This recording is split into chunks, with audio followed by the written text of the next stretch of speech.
वेळी तलफ आली की चहा प्यायला जाणं हे परवडणार नाहीये, कारण साखरेच्या दरवाढीनंतर चहा प्रेमींच्या खिशाला चांगली झळ बसणार आहे. तब्बल 10 वर्षांनंतर चहाच्या किमतीमध्ये वाढ करण्यात आलेली आहे. कटिंग चहा 10 रुपयांऐवजी आता 15 रुपयांना मिळणार, तर टी कॉफी असोसिएशनच्या बैठकीमध्ये हा दरवाढीचा निर्णय घेण्यात आलाय. साधा चहा 15 रुपये आणि कॉफी 25 रुपयांना मिळणार आहे. भविष्यामध्ये साखरेचे दर लक्षणीयरित्या कमी झाले आणि चहासाठी लागणाऱ्या कच्च्या मालाच्या किमती नियंत्रणात आल्या तर चहाच्या दराबाबत पुन्हा विचार केला जाईल, अशी भूमिका असोसिएशनने व्यक्त केली आहे.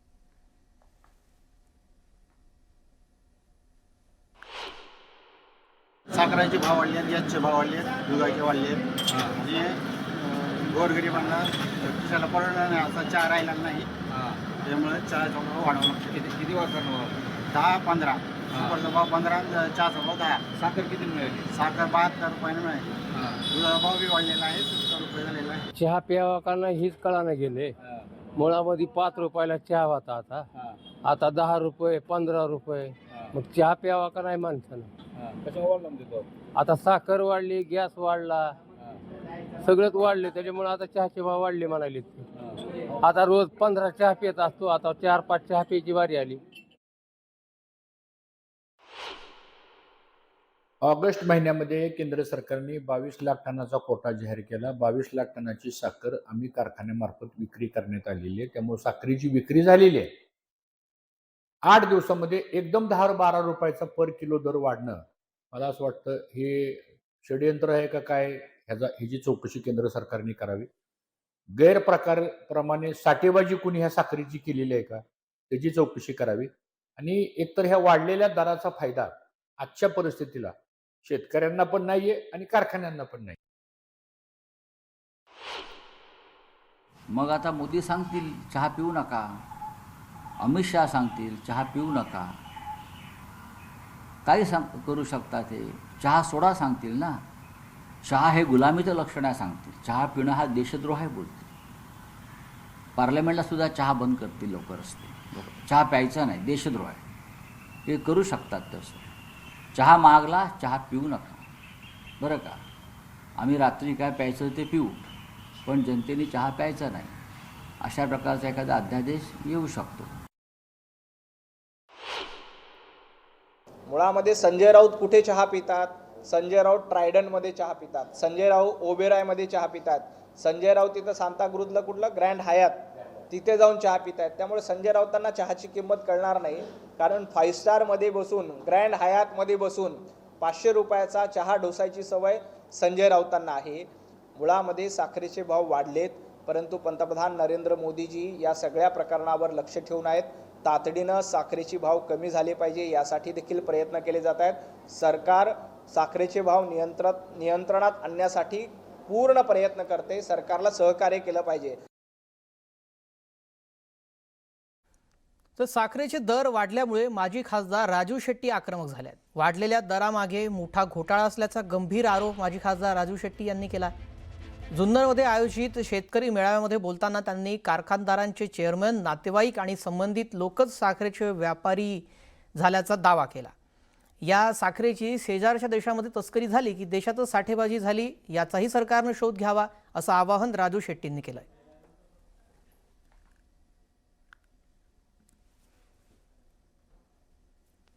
घोटाळा आहे, लक्षात ठेवा. आपल्याला त्यातलं हिमनगराचं एक टोकच माहित आहे. साखरेचे भाव वाढले तर आपल्याला एक 200-400 रुपये वाढून मिळाले तर तेवढंच आपल्या हातात लागणार आहे. पण या सगळ्या ज्या करामती, ज्या भानगडी या लोकांनी केलेल्या आहेत, त्यामुळं जवळपास 22 ते 25 हजार कोटी रुपयाचा घोटाळा याच्यामध्ये झालेला आहे. आपल्याला साखरेचे दर कशामुळे वाढले आपल्याला माहिती आहे की असं म्हणता येणार नाही. शेवटी शेट्टी साहेबांचा काय त्यांचा म्हणजे त्यांची माहिती ती काय मला माहीत नाही, परंतु निश्चित प्रकारे साखरेचे दर वाढलेले आहेत आणि ज्या कारखान्याकडे साखर कारखान्याकडे साखरेचा साठा आहे त्याचा निश्चित प्रकारे साठ्याच्या माध्यमातून त्याचा फायदा हा माझ्या शेतकऱ्यांनाच या बाबतीमध्ये होणार आहे. पुढची बातमी बघूया. सोलापुरातल्या सिद्धेश्वर कारखान्याबाहेर साखर खरेदीसाठी मोठी झुंबड उडाली आहे.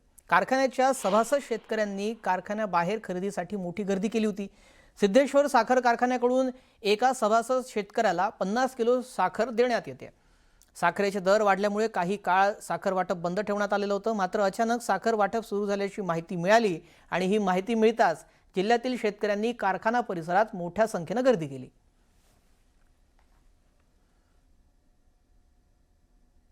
तर सणासुदीच्या तोंडावर महागाईनं सर्वसामान्यांच्या स्वयंपाकघराचं बजेट कोलमडलंय.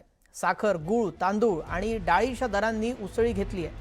कांदा, लसूणही आता महागल्यानं गृहिणींच्या खर्चात मोठी वाढ झाली आहे. गणपती आणि दिवाळीसारखे सण जवळ आले असताना श्रावणातच आता किराणा मालाच्या दरवाढीला सुरुवात झाल्यानं ग्राहकाच्या खिशाला चांगली झळ बसतीये.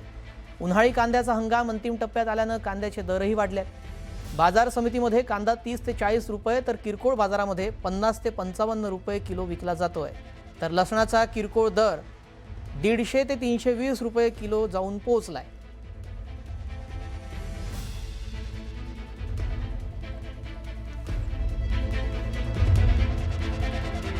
हे आपण दर पाहतोय. गूळ पूर्वीचे दर किती होते आणि आताचे दर किती आहे. 70 ते 82 रुपये प्रति किलो गूळ आता मिळतोय. तर लासलगावच्या मालधक्क्यावर एक ट्रक कांद्याच्या 50 गोण्या घेऊन दाखल झाला. ट्रकमधून मालगाडीच्या रॅकमध्ये कांदा गोण्याची लोडिंग सुरू करण्यात आली. 21 डब्यांच्या रेल्वे रॅकच्या माध्यमातून 840 टन कांदा दिल्लीसाठी पाठवला जाणार आहे. रॅक लोड करण्यासाठी सुमारे 8 तास लागणार असल्याची माहिती आहे. रात्री उशिरा हा रॅक दिल्लीकडे रवाना होणार.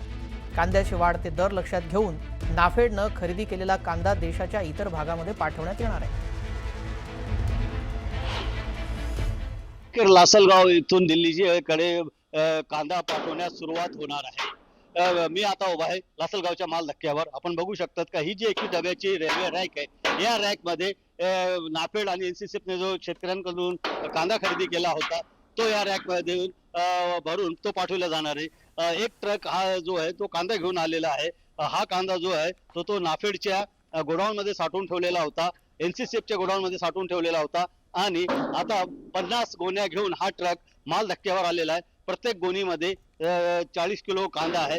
असे या रेल्वे रॅकला 21 डबे आहेत. या डब्यातून 840 टन कांदा हा दिल्लीकडे रवाना केला जाणार आहे. एक रॅकला भरण्यासाठी 4 हमालांची व्यवस्था करण्यात आलेली आहे आणि जवळपास 21 डब्याचे रॅक भरण्याकरिता किमान 7 ते 8 तास पेक्षा जास्त लागणार आहे. त्याच्यामुळे हा जो रेल्वे रॅक आहे तो मध्यरात्रीनंतर लासलगावहून दिल्लीकडे रवाना होणार आहे आणि 2 दिवसानंतर तो दिल्लीत पोहोचल्यानंतर तिथे ग्राहकांना हा कांदा उपलब्ध होणार आहे. मात्र हा कांदा जर तिकडे कमी दरात गेला तर नाशिक जिल्ह्यातील कांद्याच्या भावात मोठी घसरण होण्याची शक्यता नाकारता येत नाही. त्याच्यामुळे शेतकऱ्यांनी केंद्र सरकारवर नाराजी व्यक्त केलेली आहे आणि केंद्र सरकारने फक्त खाणाऱ्याचाच नव्हे तर पिकवणाऱ्याचाही विचार करावा अशी एकमुखी मागणी शेतकरी वर्ग करत आहे. बबू शेख, न्यूज 18 मराठी.